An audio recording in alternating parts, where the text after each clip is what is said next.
কি বাবা? মানে হাদিস কোরআন দিয়ে মানুষকে বোঝানো লাগে। জি হাদিস কোরআন দিয়ে তো বলতেছি না বাবা, এটা বসেন, আপনি বসেন। না না, আপনি তো স্বৈরাচারের লোক না। কাজে যাচ্ছে। আপনি কি স্বৈরাচার হাসিনের লোক? এই বাবুরে জি আপনি একটু বসেন, আলোচনাটা লাইন উঠে দেন, বসেন।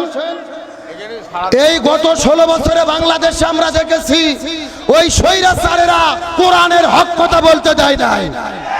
এ কথা কোন না কে?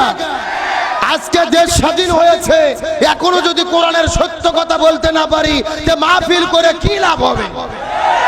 ভুল বুঝেন না আপনারা, ভুল বুঝেন না। আপনাকে আমরা অসম্মান করছি, আপনি দামি কথা বলছি। দামি কথাই তো বলতেছি, আমরা সবচেয়ে দামি কথাই তো বলতেছি।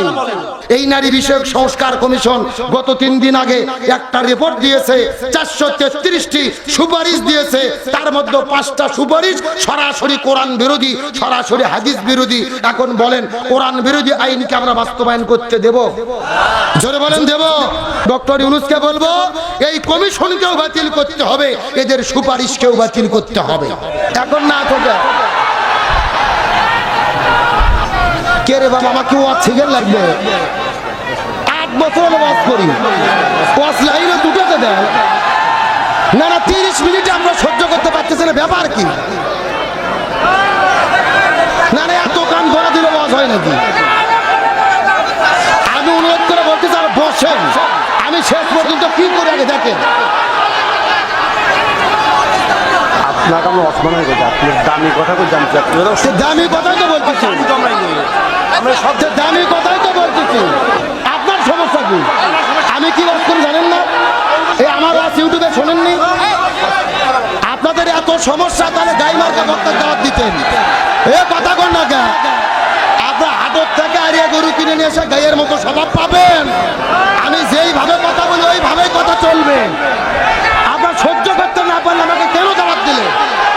আমি অনুরোধ করে বলতেছি বসেন, আমি অনুরোধ করে বলতেছি বসেন। আপনি একজন উনি কি আলেম মানুষ নাকি? আমি যেই কথাগুলো বলছি কোরআনে আয়াত করে বলছি।